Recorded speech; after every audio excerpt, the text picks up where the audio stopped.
Estimados participantes, bienvenidos a una sesión más del curso de Derecho de la Construcción. En esta sesión tenemos el grato honor de contar con la doctora Joseline Roa, quien nos va a exponer el tema de principales causas en la paralización de obras. Doctora Joseline Roa, a nombre de Biloyer, darle una cordial bienvenida y un enorme agradecimiento por haber aceptado la invitación de Piloyer de participar como ponente en este curso de Derecho de la Construcción. Estamos muy agradecidos por ello y estamos seguros de que será una sesión muy valiosa para todos los participantes. Muchas gracias y les doy el uso de la palabra para que puedan iniciar con sus ponencias. Muchas gracias, Anders. Antes que nada, quisiera agradecer a la organización Bill Lawyer por la invitación. Estoy aquí para exponer lo que tiene que ver con la paralización de obra y, por favor, antes de empezar, quisiera que cualquier consulta que tengan, si es que de repente algún término que estoy utilizando no es claro, no me entendieron, siéntanse con la total libertad de consultar para poder aprender todos, porque la idea de que ustedes estén aquí es de que puedan aprender y que puedan sacar toda la información posible de este curso. Entonces voy a empezar. ¿Tengo permiso para compartir pantalla, Anders? Sí, sí, doctora.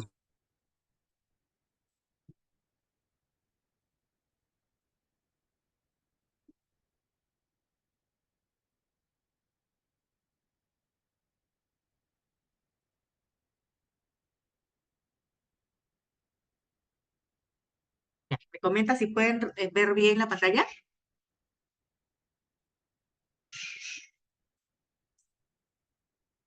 Sí, Bueno, se logra entenderé. bien, se logra ver bien, doctora. Excelente, Anders, muchas gracias. Bueno, chicos, buenas noches. Como comenté, mi tema de exposición son las principales causas en las paralizaciones de obras. Em, en el Perú existen aproximadamente 2.300 obras públicas que se encuentran paralizadas. El costo aproximado de estas obras ascienden a 26 mil millones de soles, esto hasta diciembre del 2023. Esta información es recabada de un informe que emitió la Contraloría este año con las obras que se han ido reportando por las entidades públicas.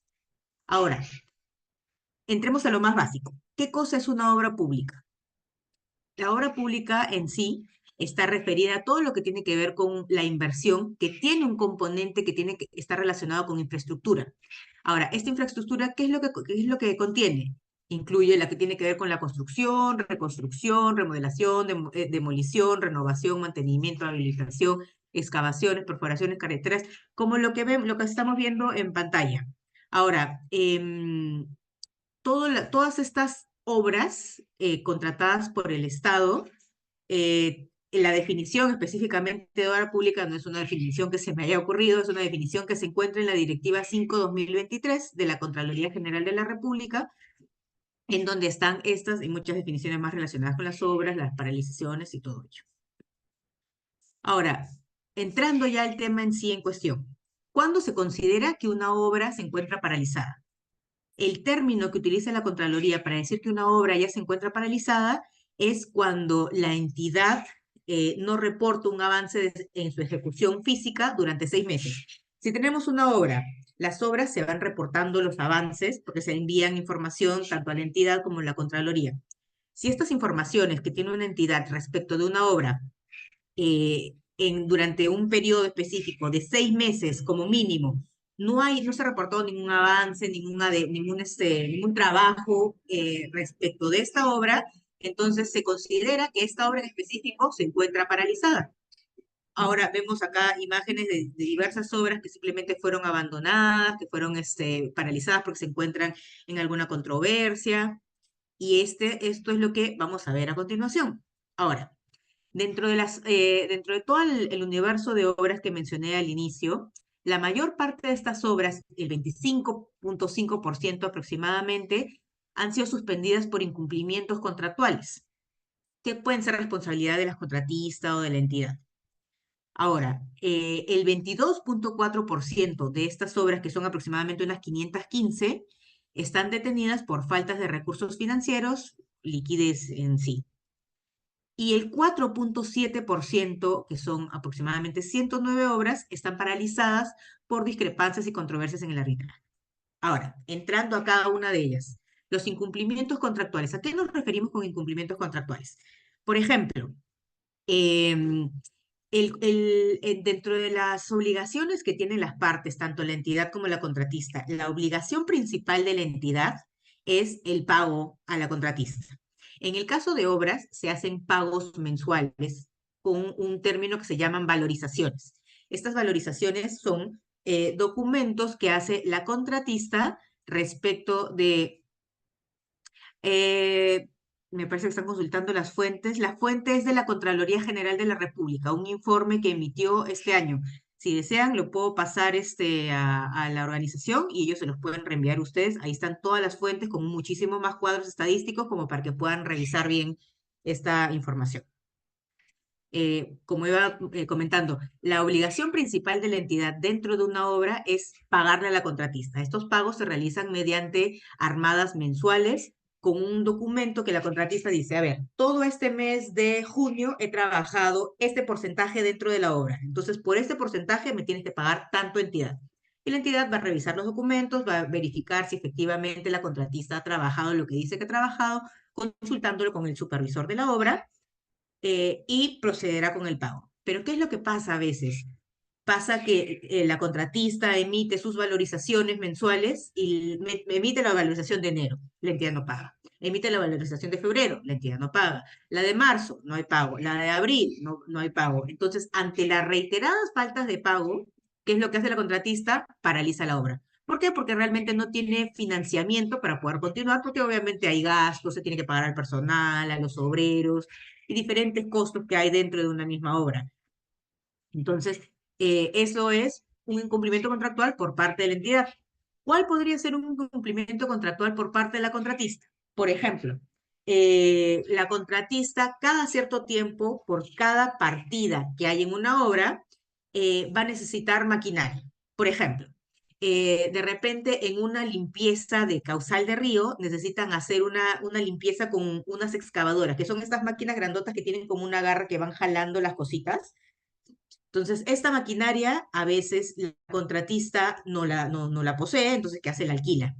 Pero de repente la contratista no la alquiló, ya está dentro de la partida relacionada a lo que tiene que hacer justo en ese momento y la contratista no lo hace. Y va pasando el tiempo, va pasando el tiempo y se van acumulando estos trabajos que hacen que la obra comience a retrasarse y en algún momento la entidad dice, oye, paralizamos porque el avance que deberíamos tener al día de hoy está totalmente desfasado a lo que la contratista está trabajando. Entonces puede ser por equipamiento, de repente que la contratista no ha presentado dentro de la obra, puede ser por materiales que de repente también necesitaría, no sé, pues cemento, tubos, diferentes tipos de materiales que se necesitan dentro de la obra, los cuales la contratista no ha cumplido con la presentación en sí en la obra. Entonces, ¿qué pasa? Se detiene la obra por falta de esos incumplimientos. Entonces, tenemos que tener e identificar claramente cuáles son las obligaciones de cada una de las partes. La obligación principal de la entidad es el pago y la obligación de la contratista realmente es un poco más amplia dependiendo del servicio que está brindando a la entidad. Ahora, respecto de el segundo bullet, que es las obras detenidas por faltas de recursos financieros, realmente a veces está relacionado un poco con el tema de pagos que mencionaba. ¿Por qué? ¿Qué es lo que sucede? Las entidades, antes de lanzar una convocatoria para la ejecución de una obra, tienen que hacer una consulta respecto de los recursos que puede tener para esta obra. Obviamente, cada entidad, cuando inicia el año fiscal, la entidad dice, a ver, ¿qué es lo que tenemos que hacer para este año? Necesitamos hacer carreteras, necesitamos hacer edificaciones, necesitamos comprar material de oficina, necesitamos comprar, y todo eso lo va armando en un PAC, que es el procedimiento de las contrataciones, un manual que las entidades usan para decir todo lo que van a contratar dentro de un año. Entonces, ¿qué pasa? Cuando yo digo que voy a contratar todas estas cosas, tengo que ver dentro de mis bolsillos como entidad y decir, a ver, voy a contratar 5 obras, imaginemos, 5 obras en este año. Tengo dinero para estas 5 obras, voy a hacer una carretera, la carretera me cuesta 1 millón. Voy a hacer una edificación, la edificación me cuesta 5 millones. Voy a hacer, no sé, pues un colegio, el colegio me cuesta 20 millones. Entonces, tengo todo ese dinero para poder convocar, la entidad revisa dentro de sus estados financieros y dice, ah, ok, sí tengo ese dinero. Cuando ya sabe que tiene ese dinero, lanza la convocatoria y hace todo este proceso. Pero ¿qué es lo que pasa muchas veces? Que la entidad, por alguna razón, este dinero que tenía separado, eh, por razones que realmente no sabría especificar por qué, este dinero a veces se pierde, a veces simplemente de repente las obras comienzan a costar muchísimo más, que es lo que sucede bastante en el país, que una obra puede empezar costando 10 y termina costando 35. Entonces, estas costos adicionales a veces no, claramente no son previstos por la entidad y hace que lo que inicialmente yo había calculado por 10 ahora termina costándome 35. Y esa diferencia, muchas veces las entidades no cuentan con ese dinero, están desfinanciados. ¿Y qué pasa? Las obras se quedan detenidas porque obviamente al no haber dinero, los contratistas dicen, oye, yo no voy a seguir trabajando si es que tú no me vas a pagar. Entonces las obras se quedan detenidas. El tercer bullet relacionado con las discrepancias y las controversias en arbitraje, eh, eh, eh, ¿cuáles son estas discrepancias? Aquí realmente tenemos un abanico muchísimo más amplio de cuáles podrían ser esas discrepancias. Por ejemplo, tenemos que dentro de la ejecución de la obra, de repente, una contratista tiene que traer tubos para hacer un desagüe. Entonces, estos tubos de repente son unos tubos especiales que no encontramos acá en el Perú y la contratista desde un inicio en su propuesta económica, en su propuesta técnica, le dijo a la entidad, oye, yo tengo unos tubos especiales que son para lo que tú necesitas, pero estos tubos los voy a traer de China. Em, y la entidad dice, ah, ya, chévere, perfecto, porque cumple con las especificaciones, entonces es lo que yo necesito. Pero resulta que en el momento en el que la contratista tenía que traer estos tubos de China, algo sucedió y no sé, pues de repente hubo un terremoto en China y todas las compras, todas las exportaciones, las importaciones se detuvieron. Entonces la contratista dice, pucha, yo tenía que traer toda esta cantidad de tubos para el 10 de junio, estamos 13 y el barco todavía no llega. ¿Qué es lo que voy a hacer? Voy a solicitar una ampliación de plazo. ¿Qué es lo que hace esta ampliación de plazo? Como les mencioné en un inicio, las contratistas tienen plazos para hacer cada cosa. Una obra está totalmente parametrada. Hay un diagrama que se llama Gantt, que es un cuadro como si fuera uno de estos cuadros que usan los contadores con un montón de los gastos, ingresos, egresos y todo eso, que son numeritos. Algo así es el cuadro que utiliza un contratista y qué es lo que hace. Pone en este cuadro todas las partidas de mi obra y todas las fechas en las que se supone que tendría que trabajar. Entonces, todas las obras siempre trabajan con cronogramas muy específicos para poder hacer cada una de las partidas que tenemos que ejecutar. Entonces, ¿qué es lo que sucede? Si yo tenía que comenzar la ejecución de mi partida de implementación de tubos en el 10 de junio, y si yo reviso que obviamente ya estamos 8 de junio y mi barco de China no viene y sabemos que un barco de China no va a venir de un día para otro, ¿qué es lo que tiene que hacer la contratista? Dice, ah, ¿sabes qué? Le voy a pedir a la entidad que me dé más plazo. ¿Por qué? Porque yo le había dicho a la entidad que yo iba a iniciar la ejecución de mi obra el 10 de junio, pero no voy a poder iniciar en junio. Entonces le voy a mandar un documento, voy a anotar en el cuaderno de obra y voy a decir cuál es la causal. La causal es un hecho sobreviniente que tiene que ver con un hecho de la naturaleza. Ha habido un terremoto, no lo pude prever. Yo como contratista en la vida me voy a imaginar que va a haber un terremoto en China, que va a hacer que todo se retrase y que mi proveedor no me traiga los materiales que yo necesito a tiempo. Entonces, entidad, te presento mi ampliación de plazo por X días, que es lo que va a demorar el barco en llegar, en el desaduanaje, para yo poder iniciar mi obra. Entonces, ¿qué pasa a veces, muchas veces en estos temas? Yo solicito la ampliación de plazo, pero a veces los contratistas no la sustentan bien o la presentan fuera de plazo o simplemente la entidad lo revisa y dice, ¿sabes qué? No hay suficiente acreditación, te deniego la ampliación de plazo. Entonces, muchas ampliaciones de plazo hacen que realmente las contratistas soliciten o se detengan totalmente y se vayan a arbitraje. ¿Por qué? Porque, claro, estos atrasos terminan repercutiendo en otro tema que es penalidades. ¿Por qué? Por demoras en la ejecución de la obra. Esa es otra de las causales. Ya dijimos, ampliación de plazo, otros que tienen que ver con penalidades. otros que tienen que ver con las deficiencias en el expediente técnico. ¿Qué es el expediente técnico? El expediente técnico es, por decirlo de alguna manera bastante coloquial, el manual con el que el contratista trabaja para poder ejecutar la obra. Todas las obras tienen un expediente técnico que les dice cómo tienen que ejecutar la obra, en dónde tienen que ejecutar la obra, en qué momento tienen que ejecutar la obra, qué características tiene que tener la ejecución de la obra. Entonces, a veces este expediente técnico no está en las mejores condiciones o de repente no tiene las mejores precisiones. ¿Y qué pasa? Que cuando el contratista revisa el expediente y va a la obra, dice, oye, pero lo que dice el expediente técnico no es lo mismo que yo estoy viendo en obra. Acá hay una discrepancia y obviamente al no tener en cuenta esto que estoy viendo en obra, que no está en el expediente técnico, a mí como contratista me va a generar muchísimo más gastos. Y eso hace que muchas veces nos vayamos a arbitraje y las obras queden paralizadas. ¿Qué otra cosa también está dentro de esta lista? El cambio de personal.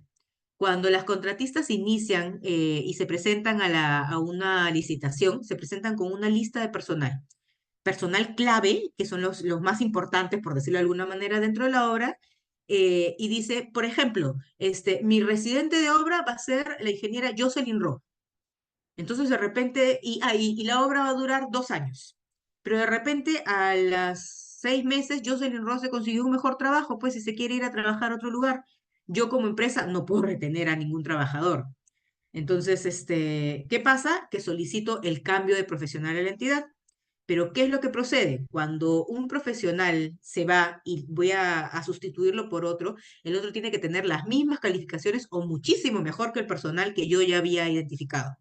Pero ¿qué suele pasar a veces? Que la contratista presenta el cambio de personal y la entidad revisa de repente las acreditaciones y dice, no, ese personal no es el más idóneo, así que te lo rechazo.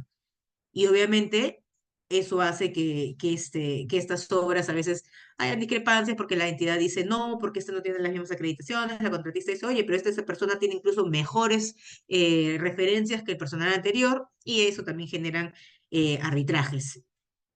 ¿Qué otras cosas generan arbitrajes? Los mayores gastos generales. A ver, perdonen, acá hay otra pregunta que dice...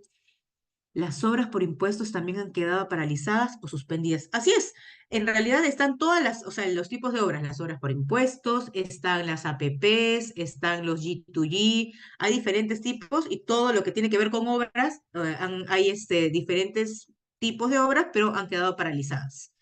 Esta información también podrían encontrar en el informe que les menciono de la Contraloría, que es realmente bastante revelador. Que los animo a poder buscar y a poder leer un poco más, porque ahí hay muchísimos más cuadros de los que yo les podría presentar aquí. Como seguía mencionando, otra de las causas por las que las obras se van a arbitraje y por ende terminan siendo paralizadas son los mayores gastos generales o los mayores metrados. ¿Qué son los mayores metrados?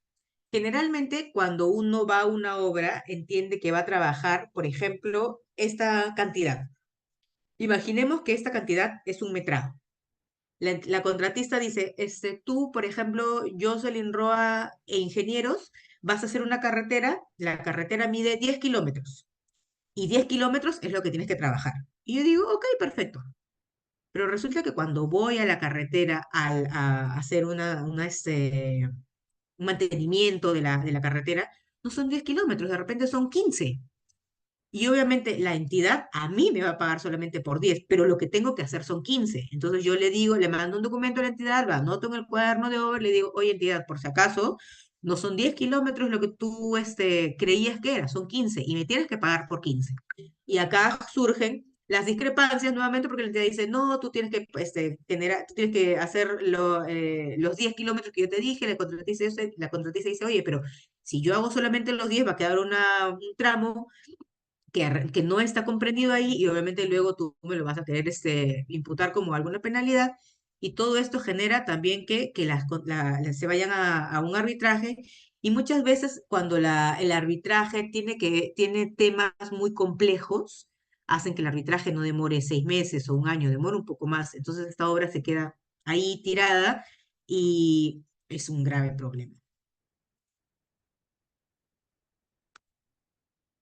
Ahora, los sectores de intervención que acumulan la mayor cantidad de proyectos inconclusos, los tenemos así en este orden. Primero, el sector transportes, que tiene 628 obras inconclusas, paralizadas, y que estas tienen un valor aproximado de 8.522 millones.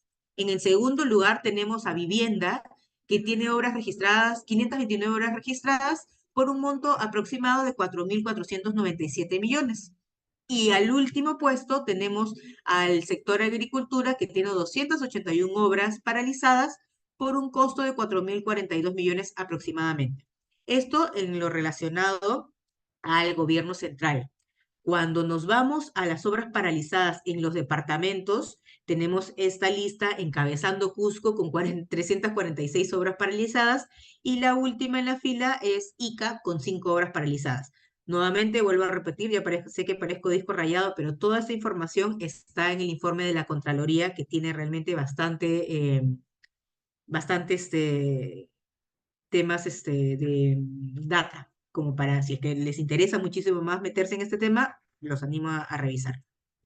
Este es un cuadro que también encontré en el informe de la Contraloría, en el que habla en porcentajes. Por ejemplo, incumplimientos contractuales, razones por las que se paralizan las obras claramente. Por incumplimiento contractual hay 540 obras paralizadas. Por falta de recursos financieros hay 515 obras paralizadas.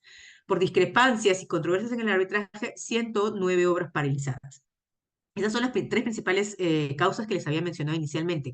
Pero como vemos en el cuadro, hay causas adicionales. Conflictos sociales. Esto lo hemos escuchado y lo hemos visto en las noticias. Son cuando, por ejemplo, una contratista de repente tiene que ir a algún pueblo a construir un colegio y de repente la población no quiere que se construya, pues porque de repente en la zona en donde tiene que construir la contratista estaba planeado un hospital.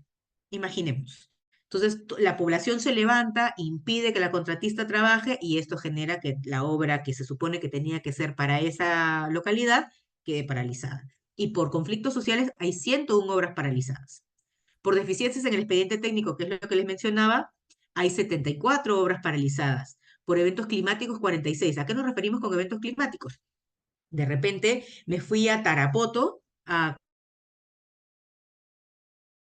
construir un colegio y justo he ido en la época de lluvias. Pero estas lluvias ya han sido, no sé, pues unas lluvias torrenciales y hacen que, como está lloviendo tanto, tanto, el contratista no puede trabajar, pues porque obviamente tiene que edificar algo y la lluvia hace que todo se termine desvaneciendo. Entonces, por los cambios climáticos, ya puede ser lluvia, ya puede ser nevada o mucho sol, no sé, hay 46 obras paralizadas por abandono de la obra, porque de repente la contratista siempre me dijo, ¿sabes qué? Ya no me interesa seguir en esta obra, no me es rentable, la dejo todo botado, 15 horas paralizadas.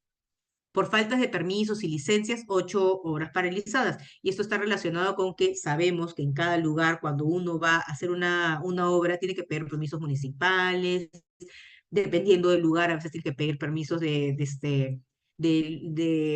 por ejemplo, relacionados con esta entidad que se encarga de ver todo lo que tiene que ver con el patrimonio cultural, INDECI me parece que es, corrígeme si me equivoco, no recuerdo, pero por eso también hay 8 obras paralizadas.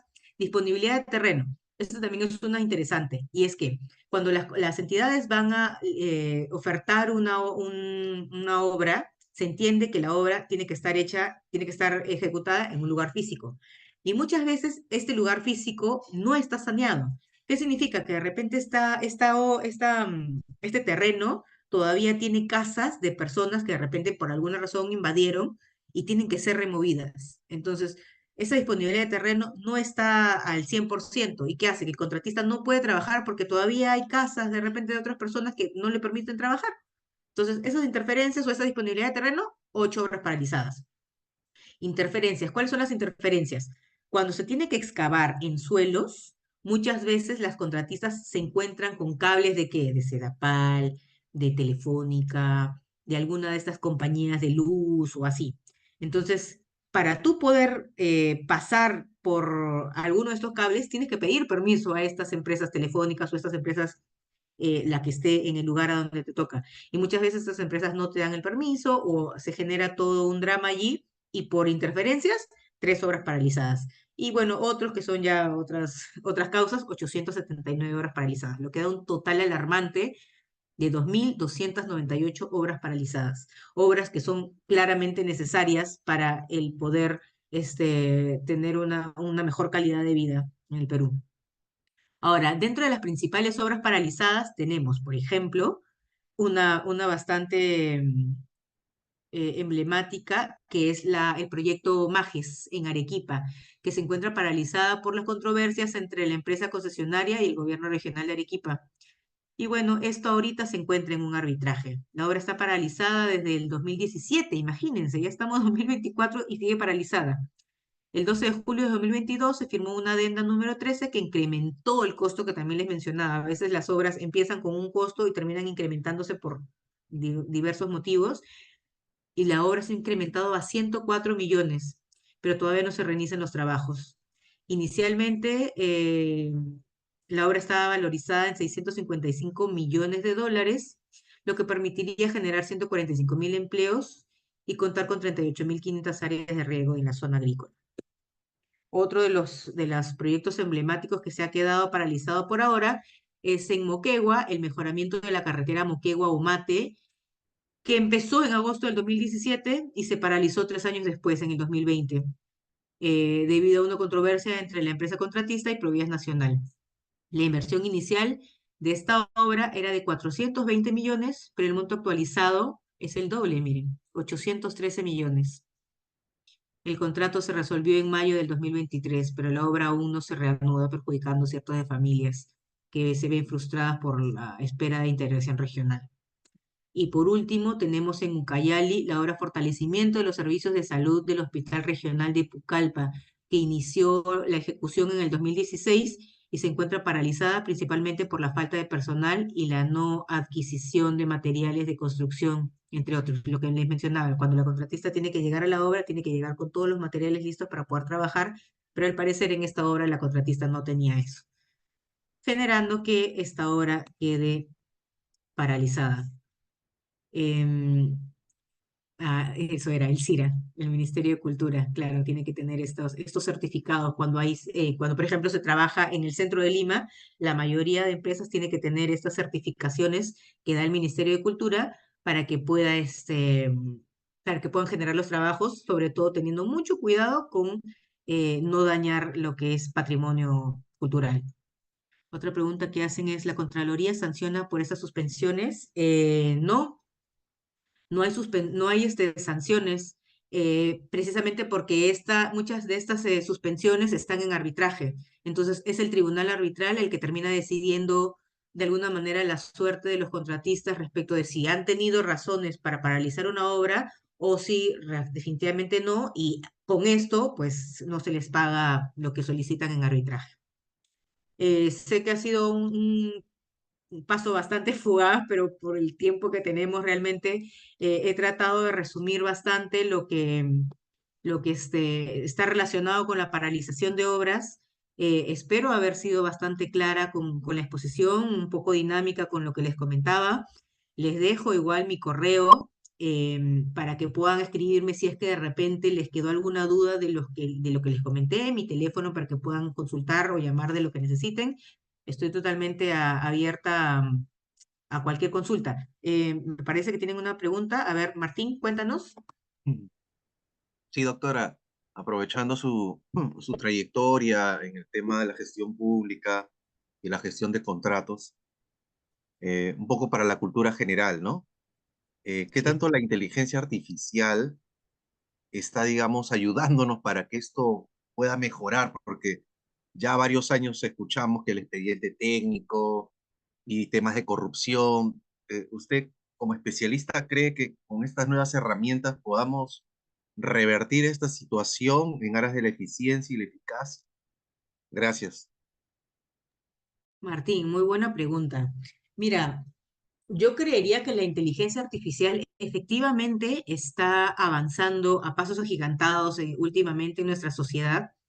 Sin embargo, la inteligencia artificial casi siempre va de la mano de la mano humana, por valga la redundancia. Entonces, somos las personas las que tendríamos que tener un mayor conocimiento quizás para poder utilizarla de manera adecuada y que nos sirva de ayuda para poder mejorar con todos estos problemas que venimos teniendo, como decimos, lo del expediente técnico, lo de los recursos financieros, lo del tema de incumplimientos contractuales, todo tiene que ver con ir de la mano, tanto la inteligencia como el ser humano. Podemos tener la inteligencia artificial, pero imagínense que si el ser humano no la utiliza bien, realmente es como un arma de doble filo, me parece.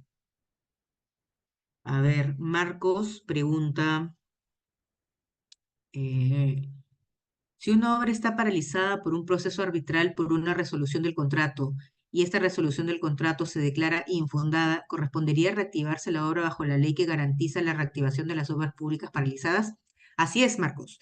Si es que la razón por la que se fueron a arbitraje era una resolución de contrato y el tribunal termina determinando que esta resolución no correspondía, entonces el contratista tendría que regresar a la obra y obviamente se utilizaría el tema de las reactivaciones de obras para que pueda reiniciar sus labores dentro de los parámetros que ya tenían establecidos. ¿Alguna otra consulta? Espero que no haya más consultas porque he sido clara. Tengo una consulta Sí. en el chat, creo que. Eh, si sigue el procedimiento pues hay un procedimiento. Claro, hay una ley que tiene que ver con la reactivación de obras y claro, si es que efectivamente, como mencioné, el tribunal arbitral termina determinando que esta resolución de contrato era inválida, entonces se tendría que aplicar esta ley para poder reactivarse. Doctora, ¿y se ha Diga. visto caso de suspensiones de estas obras por aspectos tributarios de parte del contratista? ¿Hay Eh, incumplimientos de esas obligaciones o no? lo que pasa es que en realidad el tema tributario tiene que ver más con el contratista con SUNAT, más que el contratista con la entidad.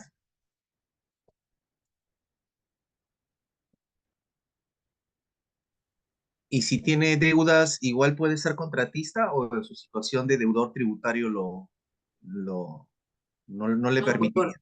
claro, porque si tú estás como deudor tributario, cuando presentes todos tus documentos, la entidad se va a dar cuenta que eres un deudor tributario y definitivamente no. O sea, las personas que se presentan para ser contratistas tienen que tener ciertas acreditaciones, no es simplemente que a mí se me ocurre querer participar en una licitación y cualquiera se presenta. Definitivamente no es así. Todas las personas que se presentan a una licitación para una obra tienen que tener ciertas acreditaciones y obviamente tienen que tener el CCI vigente, tienen que tener el RUC vigente, no tienen que ser deudores tributarios, no tienen que estar inmersos en alguna de las causales de inhabilitación que indica la ley de contrataciones. Perdón. Entonces hay ciertos pasos que tienen que seguir para poder presentarse a una licitación y ser acreedores de la buena pro. Gracias. Bueno, nuevamente agradecer a Bill Lawyer por la invitación. Espero haber sido clara con la exposición. Nuevamente, lamento haber hablado tan rápido, el corto tiempo de verdad que nos jugó una mala pasada, pero totalmente abierta a que si tienen alguna consulta, por favor, escríbanme o me pueden escribir por el correo, por WhatsApp, ya les dejé mi número de teléfono y les voy a pasar a la organización el informe de la Contraloría que les mencioné para que si a alguien le interesa, se lo puedan pedir a ellos.